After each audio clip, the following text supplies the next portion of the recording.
السلام علیکم ورحمۃ اللہ وبرکاتہ۔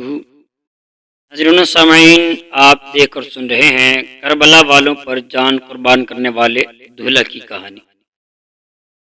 حضرت سیدنا وہب ابن عبداللہ کلبی رضی اللہ تعالی عنہ قبیلہ بنی کلب کے نیک خو اور خوبرو نوجوان تھے۔ فوان شباب، مونگوں کے وقت اور بہاروں کے دن تھے۔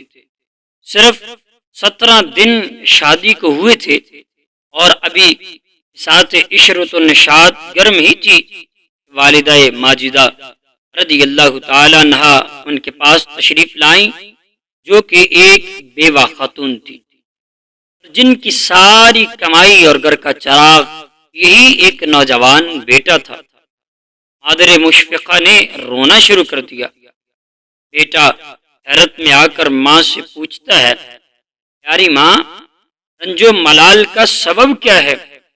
مجھے یاد نہیں پڑتا کہ میں نے عمر میں کبھی آپ کی نافرمانی کی ہو، نہ آئندہ ایسی جرت کر سکتا ہوں۔ آپ کی اطاعت و فرما برداری مجھ پر فرض ہے اور میں انشاءاللہ عز و جل بائی زندگی مطیع و فرما بردار ہی رہوں گا۔ پیاری ماں، آپ کے دل کو کیا صدمہ پہنچا ہے اور آپ کو کس غم نے رلایا ہے؟ میری پیاری ماں، میں آپ کے حکم پر اپنی جان بھی قربان کرنے کو تیار ہوں، آپ غمگین نہ ہوں۔ سعادت مند اکلوتے بیٹے کی یہ سعادت مندانہ گفتگو سن کر ماں اور بھی چیخ مار کر رونے لگی، کہنے لگی، اے فرزند دل بند، تو میری آنکھ کا نور، میرے دل کا سرور ہے، اے میرے گھر کے روشن چراغ اور میرے باغ کے مہکتے پھول۔ میں نے اپنی جان گلا کر تیری جوانی کی بہار پائی ہے، تو ہی میرے دل کا قرار اور میری جان کا چین ہے۔ ایک پل تیری جدائی اور ایک لمحہ تیرا فراق مجھ سے برداشت نہیں ہو سکتا۔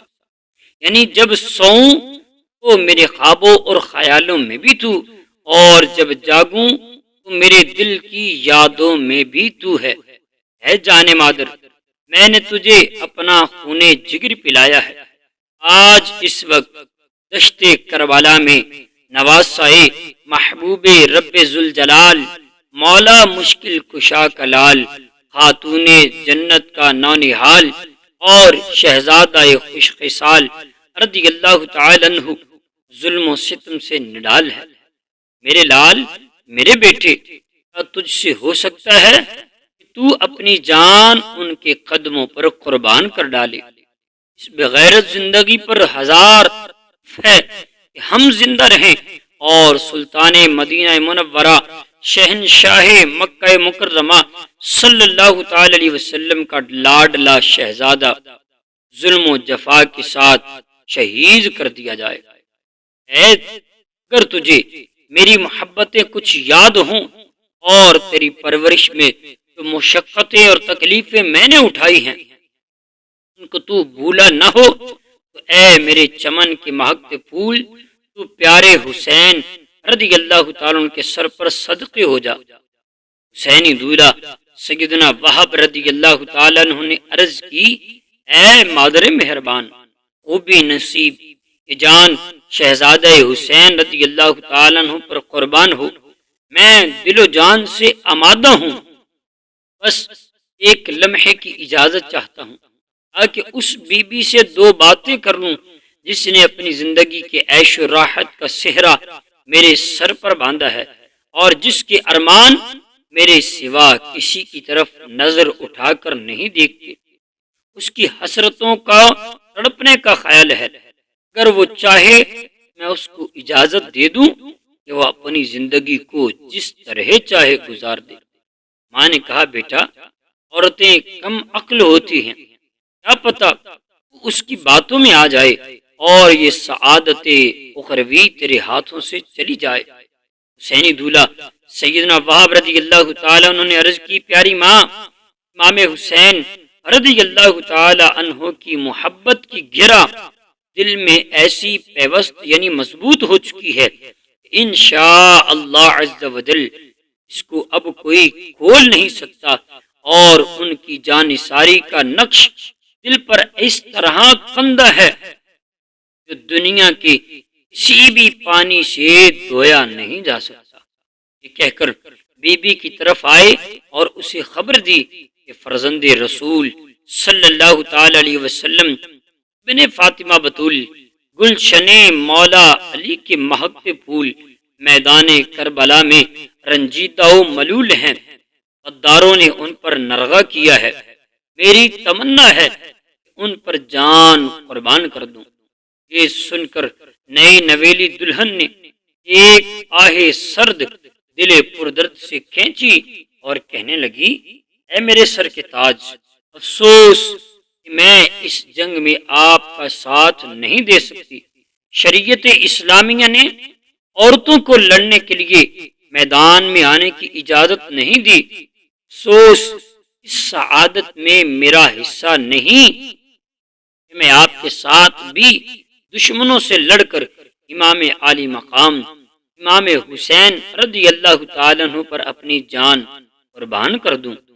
سبحان اللہ عز و جل، آپ نے تو جنتی باغ میں جانے کا ارادہ کر ہی لیا، وہاں حوریں آپ کی خدمت کی آرزو مند ہوں گی۔ بس ایک کرم فرما دیں، ایک تمنا ہے، جب سرداران اہل بیت علیہم رضوان کے ساتھ جنت میں آپ کے لیے نعمتیں حاضر کی جائیں گی اور جنتی حوریں آپ کی خدمت کے لیے حاضر ہوں گی، اس وقت آپ مجھے بھی اپنے ساتھ رکھیں گے۔ حسینی دولہا اپنی اس نیک دلہن اور برگزیدہ ماں کو لے کر فرزند رسول صلی اللہ تعالی علیہ وسلم رضی اللہ تعالی عنہما کی خدمت میں حاضر ہوا۔ دلہن نے عرض کی، اے ابن رسول اللہ صلی اللہ علیہ وسلم رضی اللہ تعالی عنہ، شہداء گھوڑے سے زمین پر گرتے ہی حوروں کی گود میں پہنچ جاتے ہیں اور غلمان جنت کمال اطاعت شعاری کے ساتھ ان کی خدمت کرتے ہیں۔ یہ حضور پر اپنی جان نچھاور کرنے کی تمنا رکھتے ہیں، اور میں نہایت ہی بے کس ہوں، کوئی ایسے رشتہ دار بھی نہیں جو میری خبر گیری کر سکے۔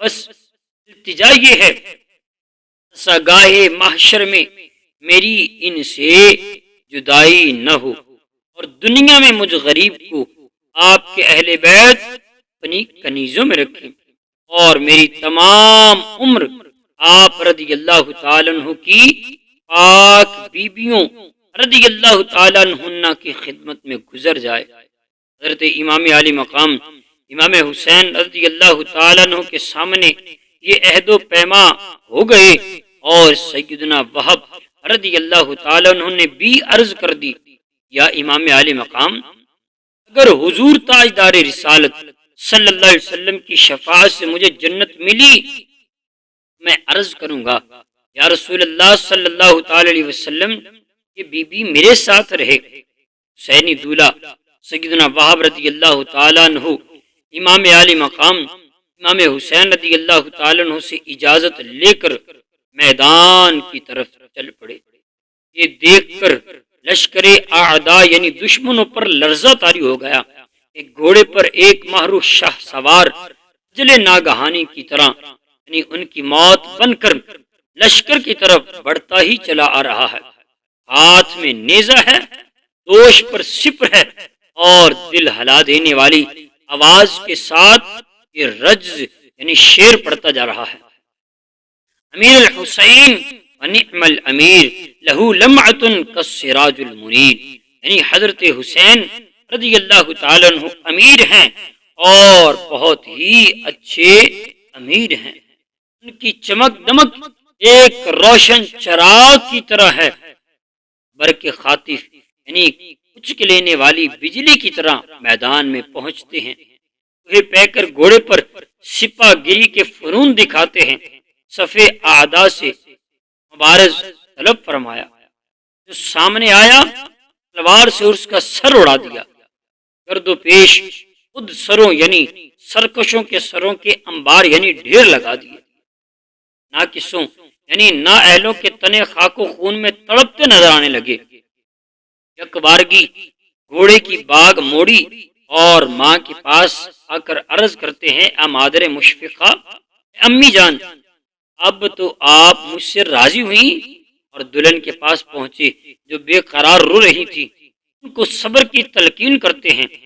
اتنے میں دشمنوں کی طرف سے آواز آتی ہے، حل من مبارز، کوئی ہے مقابلے پر آنے والا؟ سیدنا وہب رضی اللہ تعالیٰ عنہ گھوڑے پر سوار ہو کر میدان کی طرف روانہ ہوئے۔ نئی نویلی دلہن ٹکی باندھے ان کو دیکھ رہی ہے، آنکھوں سے آنسوؤں کے دریا بہا رہی ہے۔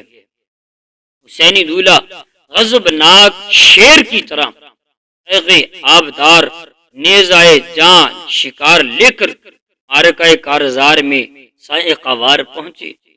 اس وقت میدان میں دشمنوں کی طرف سے ایک مشہور بہادر اور نامدار سوار حکم بن طفیل، جو غرور اور نبرد آزمائی میں سرشار تھا، تکبر سے بل کھاتا ہوا لپکا۔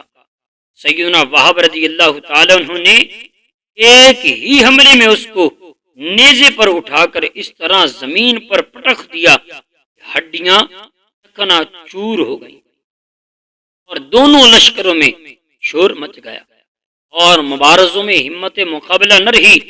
سیدنا وہب رضی اللہ تعالیٰ عنہ گھوڑا دڑاتے ہوئے دشمنوں کی صف میں پہنچے۔ جو مبارز سامنے آتا اس کو نیزے کی نوک پر اٹھا کر خاک پر گرا دیتے، یہاں تک کہ نیزہ ٹوٹتے ٹوٹتے پارا پارا ہو گیا۔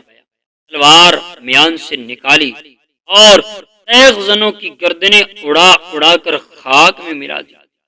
جب دشمن اس جنگ سے تنگ آ گئے، عمر بن سعد نے حکم دیا کہ سپاہیوں اس نوجوان کے گرد ہجوم کر کے یعنی اکٹھے حملہ کریں اور ہر طرف سے یک بارگی ٹوٹ پڑے۔ چنانچہ ایسا ہی کیا گیا۔ جب حسینی دولہا زخموں سے چور چور ہو کر زمین پر تشریف لائے، ان بد باطلانے دلوں نے ان کا سر کاٹ کر حسینی لشکر کی طرف چھال دیا۔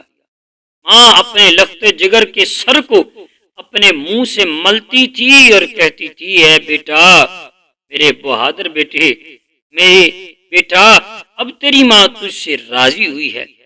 پھر وہ سر اس کی دلہن کی گود میں لا کر رکھ دیا۔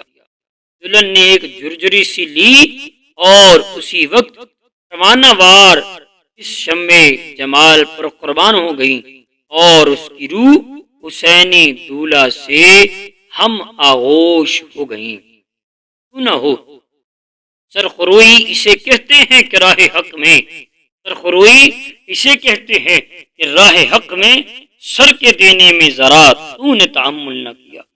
اللہ تعالیٰ عز و جل آپ کو فردوس کے باغوں میں جگہ عنایت فرمائے اور رحمت و رضوان کے دریاؤں میں غرق کرے۔